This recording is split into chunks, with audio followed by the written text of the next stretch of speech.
Boa noite, irmãos. Graças a Deus, mais um dia.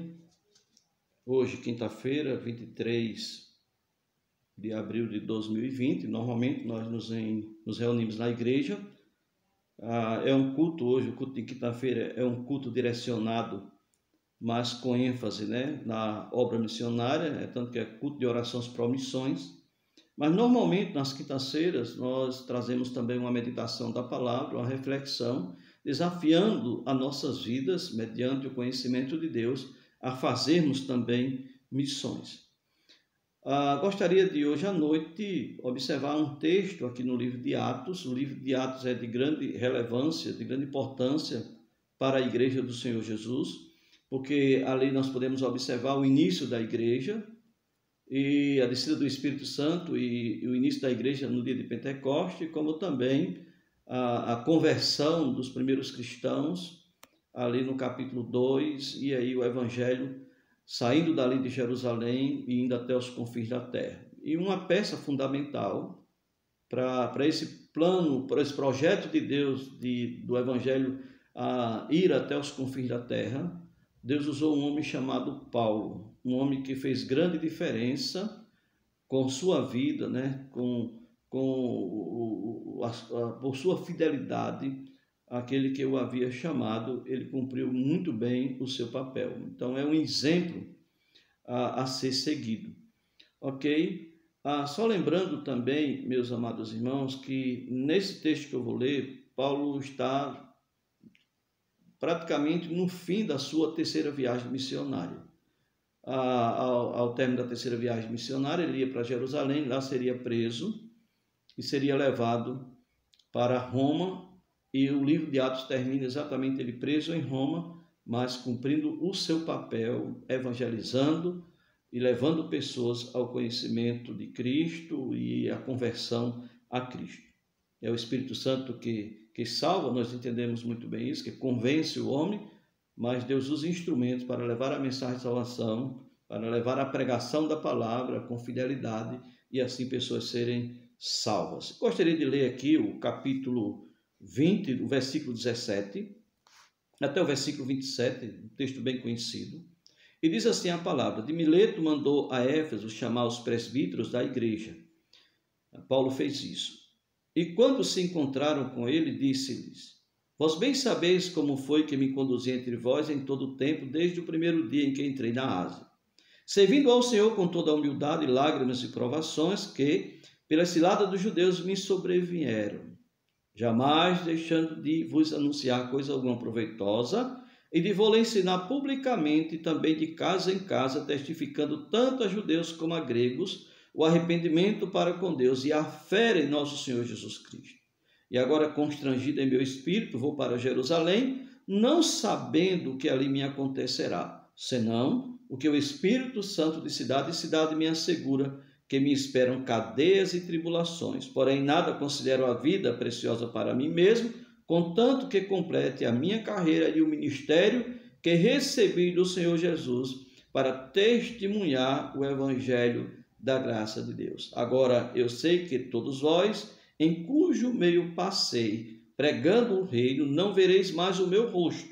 Portanto, eu vos protesto no dia de hoje, que estou limpo do sangue de todos, porque jamais deixei de vos anunciar todo o desígnio de Deus. Que Deus abençoe sua palavra em cada coração. Irmãos, gostaríamos de hoje trazer um devocional nesse texto. Eu não vou pregar todo o texto, porque nós gostaríamos de tratar sobre algumas atitudes que puderam ser vistas na vida de Paulo, que fez com que ele fizesse uma grande diferença como servos de Deus. É tanto que o tema do devocional é aprendendo a fazer a diferença como discípulo do Senhor Jesus. Ok? Agora, quando eu estava observando esse texto e vendo esse relato, essa reunião de Paulo com os presbíteros ali de Éfeso, na cidade de Mileto, veio à minha memória o que Jesus Cristo falou, por exemplo, em Lucas 14, 27, que Jesus Cristo diz o seguinte: e qualquer que não tomar a cruz e vier após mim, não pode ser meu discípulo. Essas palavras não são palavras de homem, são palavras do próprio Deus na pessoa de Jesus. Ele disse qualquer, certo? Isso inclui qualquer pessoa que não tomar a sua cruz. Ou seja, qualquer pessoa que não estiver disposta a sofrer. Ele diz, e vier após mim e me seguir, não pode ser meu discípulo. Foi Jesus que disse essas palavras. Com certeza essas palavras, elas foram ouvidas por Paulo. Por isso que esse homem de Deus, ele foi um autêntico discípulo. E um autêntico discípulo, ele não anda nos seus próprios passos, mas ele anda nos passos do seu mestre. E andar nos passos de Jesus implica em levar a cruz antes da glória. Antes da glória, Jesus carregou uma cruz. Não será diferente para nenhum de nós. Se você observar Paulo aqui no versículo 19, ele diz, servindo ao Senhor com toda a humildade, lágrimas e provações. No versículo 21, ele diz, testificando tanto a judeus como a gregos o arrependimento para com Deus e a fé em nosso Senhor Jesus Cristo. Mas no versículo 22, ele diz, agora constrangido em meu espírito, vou para Jerusalém, não sabendo que ali me acontecerá, senão que o Espírito Santo de cidade em cidade me assegura que me esperam cadeias e tribulações. Meus amados irmãos, a vida de Paulo me chama a atenção. Eu sei que o maior exemplo, o maior padrão para a minha vida é Jesus Cristo. Paulo simplesmente andou nos passos de Jesus. Ele obedeceu aquilo que Jesus Cristo mandou ele fazer. Como discípulos de Jesus, eu e você precisamos ter as mesmas atitudes de Paulo. Atitudes essas que caracterizou Paulo como um grande servo de Deus, um grande apóstolo de Deus, um grande discípulo de Deus. Eu sei que apóstolo é um chamado especial para alguns e essa era apostólica já passou. Mas o discipulado, as marcas do discipulado, elas continuam. E todo aquele que é um crente em Jesus, ele é um discípulo do Senhor Jesus. E essas atitudes que foram vistas na vida de Paulo, que fizeram com que Paulo fosse um servo bem-sucedido em sua missão, você observa, terminando a sua carreira, quando ele escreve a segunda carta a Timóteo, ele ali preso, agora na sua segunda prisão, uma prisão mais severa, consciente de que seu martírio estava chegando, ele tinha consciência de que cumpriu seu papel e cumpriu sua missão. Uma pergunta, meus amados irmãos, para refletirmos. Chegando a hora da nossa partida, nós temos consciência de que cumprimos nosso papel como cristão? Ou cumprimos nosso papel como cristãos, melhor dizendo? Temos consciência disso? É claro que não há essa possibilidade, mas se tivéssemos conhecimento de que Jesus voltaria hoje, como nós estaríamos diante dele? Será que estávamos tranquilos porque fizemos ou cumprimos bem o nosso papel?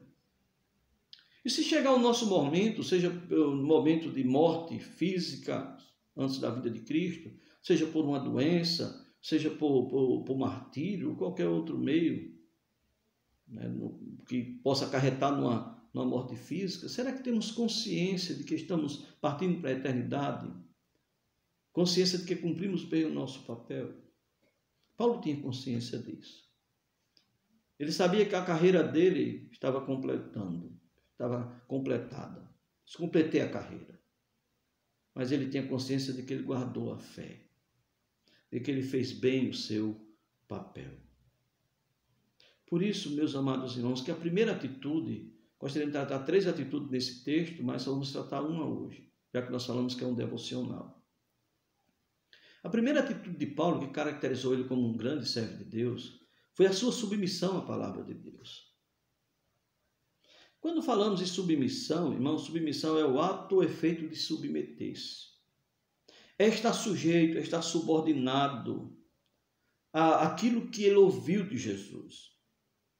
Caracterizando assim uma obediência restrita ou integral àquilo que ele ouviu de Jesus. Ele cumpriu bem o seu papel. Se você observar aqui mais na frente, veja aí, você está no capítulo 20, vá para o capítulo 26. Capítulo 26, versículo 12. Paulo, após a prisão, ele esteve diante do rei Agripa, e olha o que ele testificou da sua experiência no dia de sua chamada por Jesus. Ele diz: com este intuito parti para Damasco, levando a autorização dos principais sacerdotes e por eles comissionado. Ao meu dia, ó rei, indo eu caminho fora, vi uma luz do céu, mais resplandecente que o sol, que brilhou ao redor de mim e dos que iam comigo. E caindo todos nós por terra, ouvi uma voz que falava em língua hebraica: Saulo, Saulo, por que me persegue? Dura coisa é recalcitrares contra os aguilhões. Versículo 15, ele diz: então eu perguntei: quem és tu, Senhor? Ao que o Senhor respondeu: eu sou Jesus, a quem tu persegue. Mas levanta-te e firma-te sobre os teus pés, porque por isto te apareci, para te constituir ministro e testemunho tanto das coisas em que me viste, como daquelas pelas quais te aparecerei ainda, livrando-te de todo o povo e dos gentios para os quais eu te envio, para lhes abrir os olhos e os converterem das trevas para a luz e da potestade de Satanás para Deus, a fim de que recebam eles remissão de pecados e herança entre todos os que são santificados pela fé em mim. E ele, no versículo 19, ele diz a Agripa: pelo que, ó rei Agripa, não fui desobediente à visão celestial, mas anunciei primeiramente aos de Damasco e em Jerusalém e por toda a região da Judéia e aos gentis que se arrependessem e se convertessem a Deus, praticando obras dignas de arrependimento. Meus amados irmãos, o que Paulo ouviu, ele repassou. Ele disse: eu não fui de maneira nenhuma infiel à visão, nem à mensagem que recebi, a responsabilidade que recebi do Senhor Jesus. Meus amados irmãos, o que ele ouviu do Senhor, ele repassou com fidelidade. Ele diz aqui no versículo, voltando ao capítulo 20, olha o que ele diz no versículo 20: jamais deixando de vos anunciar. Jamais deixando de vos anunciar. Quando ele escreveu aos Coríntios, ele falando sobre o Evangelho, né, diz que ele entregou para eles o que ele recebeu. Ele diz: antes de tudo vos entreguei o que recebi, que Cristo morreu pelos nossos pecados segundo as Escrituras.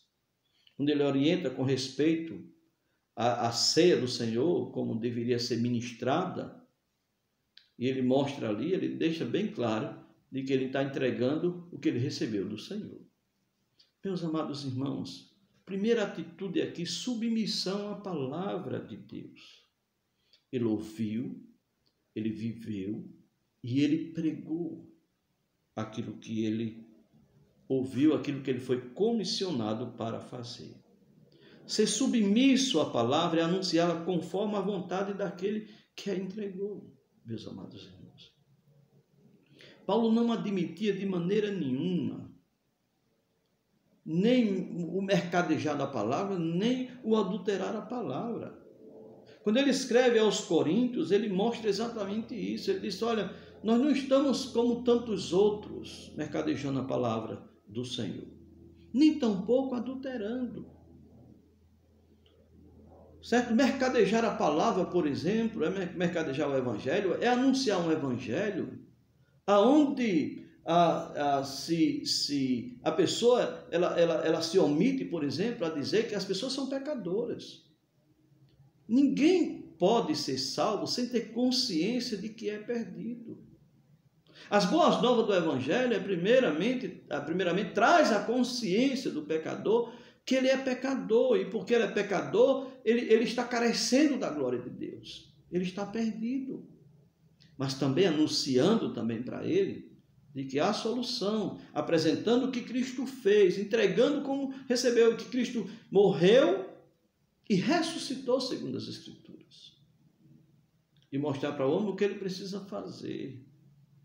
para ter esse encontro, ter os seus pecados perdoados, se arrepender dos seus pecados e confessar a Jesus como seu Salvador. Receber a Jesus como foi oferecido para ser o seu Salvador. Então, meus amados irmãos, o que ele ouviu, ele repassou. E ele lutou por isso. Em nenhum momento ele permitiu, por exemplo, que o Evangelho perdesse o seu poder de ação, porque um evangelho adulterado, a Bíblia diz que o Deus desse século cegou o entendimento dos incrédulos para que a luz do evangelho não resplandecesse em seus corações. Então, somente o verdadeiro evangelho, sem mercadejamento, sem adulteração, ele pode salvar pessoas. E Paulo era fiel nisso. Lembra, quando ele bateu de frente com Pedro, em Gálatas narra isso, Pedro ainda discriminando os gentios, naquele contexto, ele repreendeu severamente a Pedro. Lembra que Paulo, no certo sentido, foi ele que forçou uma reunião, um concílio em Jerusalém. Porque alguns judaizantes, eles estavam dizendo convertido a Cristo, mas dizendo que para ser salvo, precisava atrelar obras, como a circuncisão e outras obras, para a salvação. Paulo resistiu. Paulo disse, olha, em nenhum momento eu abri mão dessa verdade, porque caso fizesse isso, o evangelho sofreria alteração e perderia o seu poder transformador. Então ele pregou aquilo que ele recebeu. Então, a submissão à palavra de Deus, meus amados irmãos, me chama a atenção. Paulo, quando escreve, por exemplo, aos Filipenses, ele diz que devemos lutar pela fé evangélica. Judas, quando escreve, eles batalhar pela fé que de uma vez por todas foi entregue aos santos. Eu entendo ali o corpo doutrinário, certo? O evangelho deve ser preservado. Então, meus amados irmãos, a mensagem recebida não pode ser mercadejada. Ela precisa ser pregada. Ela precisa ser anunciada, sem cortes. É o que nós observamos, irmãos, na palavra do Senhor. Se você observar, por exemplo, aqui no próprio texto, ele diz, testificando tanto a judeus como a gregos o arrependimento para com Deus e a fé no nosso Senhor Jesus Cristo. A mensagem é uma mensagem de arrependimento. Arrependei-vos para serem cancelados o vosso pecado. A primeira mensagem de Pedro, no início da igreja, foi essa. Arrependei-vos para serem cancelados os vossos pecados. Então, meus amados irmãos, Paulo fez grande diferença como servo de Deus, porque ele foi submisso à palavra do Senhor. Devemos também ser submissos à palavra do Senhor. Estamos aqui exatamente para isso. Temos consciência disso. Se o Senhor nos salvou e ele nos salvou porque ele tem, por exemplo, projeto para que sejamos fiéis a Ele. Não é verdade? Lembra o que Jesus falou em João? Ele disse, não foi vós que me escolheste a mim, mas eu vos escolhi a vós outros para que vades e deis fruto. Nós estamos aqui, meus amados irmãos, para fazer diferença. Nós observamos tantas e tantas coisas acontecendo hoje em dia. Certo? Um evangelho maquiado, um evangelho descaracterizado, certo? De uma mensagem de confrontação de pecado. Também pregar só que as pessoas são pecadoras e que estão perdidas não é o genuíno evangelho. Onde é que estão as boas novas? Preciso dizer àquelas pessoas que a solução para elas é a solução de Jesus. E aí você entrega o que você recebeu. Que Cristo morreu pelos pecados, mas Ele ressuscitou. E ele foi assunto aos céus. E Ele intercede por nós. E você precisa mostrar para aquela pessoa o que ela precisa fazer para ter esse encontro com Cristo. Precisa se arrepender e entregar a sua vida a Jesus. Então, irmãos, primeira atitude de Paulo que o caracterizou como um grande servo de Deus, como um grande instrumento nas mãos de Deus, foi a sua submissão à palavra. Quando ele escreve para Timóteo, ele mostra isso de uma maneira bem clara, né? Ele diz: Timóteo, olha, permanece firme naquilo que você aprendeu de mim. Mantenha o padrão das sãs palavras que de mim ouviste. Procura apresentar-te a Deus aprovado como obreiro, que não tem do que se envergonhar, mas maneja bem a palavra da verdade. Aqui ele chama aquela liderança, que belo ensino e que belo exemplo que ele traz aqui para aqueles irmãos. E não é diferente, meus amados irmãos, conosco. Devemos estar sempre atentos à palavra do Senhor. Se tem mandamentos na palavra, é para ser obedecidos. Ele, quando nos chamou, ele diz: olha, ide pregar o evangelho a toda criatura. Estamos aqui exatamente para isso, pregar o evangelho, sem mercadejá-lo e sem também adulterações. Temos que anunciar às pessoas que elas precisam se arrepender dos seus pecados. Temos que anunciar que elas são pecadoras. E caso elas não se arrependam dos seus pecados, certo? Há uma eternidade sem Cristo à espera. Foi o que Jesus Cristo falou. Disse: olha, há 2 caminhos, há 2 portas. Ele falou sobre duas multidões entrando, uma pequena e outra em maior número. A porta estreita, o caminho apertado é o caminho da salvação. E o largo é o caminho da perdição. Foi Jesus que disse isso. Então eu não posso negar as Escrituras. Que Deus nos abençoe, que desafie as nossas vidas a sermos submissos à sua palavra. Isso vai fazer diferença, vai fazer com que façamos diferença, certo? Como servos de Deus, e vai fazer diferença na vida de muitas e muitas pessoas. Eu louvo ao Senhor pelas pessoas que não só negaram o Evangelho para mim, que disseram que eu precisava me arrepender dos meus pecados, que eu era um pecador e que eu precisava de Jesus Cristo, do perdão de Deus. Eu louvo ao Senhor pelas pessoas que Deus usou. Com certeza outros também vão se alegrar e vão se regozijar pela verdade que pregamos, pelo Evangelho que pregamos, sem adulterações. Que Deus abençoe nossas vidas. Maravilhoso Deus, querido Pai, queremos te agradecer, Senhor Deus, por esse grande exemplo que está registrado aqui em Tua Palavra. Esse grande homem de Deus que fez diferença, porque foi submisso à Tua Palavra. Ele foi fiel à Tua Palavra. Ele honrou a responsabilidade para pregar o Evangelho que o Senhor comissionou a ele. Ele partiu, foi martirizado, mas temos plena convicção que Ele está na Tua presença, que Ele está contigo nesse momento. Pedimos que o Senhor nos ajude, Pai, a sermos fiéis a Ti. Como também pedimos por todos os missionários, aqueles que foram separados pelo Senhor para irem a outras partes desse mundo, a outros países, outras nações, outros povos, outras cidades. Que sejam fiéis à Tua Palavra, que sejam submissos à Tua Palavra, porque isso fará com que eles sejam considerados fiéis, e é o que o Senhor espera de cada dispenseiro, que sejam encontrados fiéis, e poderão saber que estão pregando um Evangelho que transforma. Teu Espírito vai operar por meio da verdade. Pedimos a Tua ajuda, a Tua direção. Faz Tua vontade em nossas vidas. Em nome de Jesus. Amém, Senhor.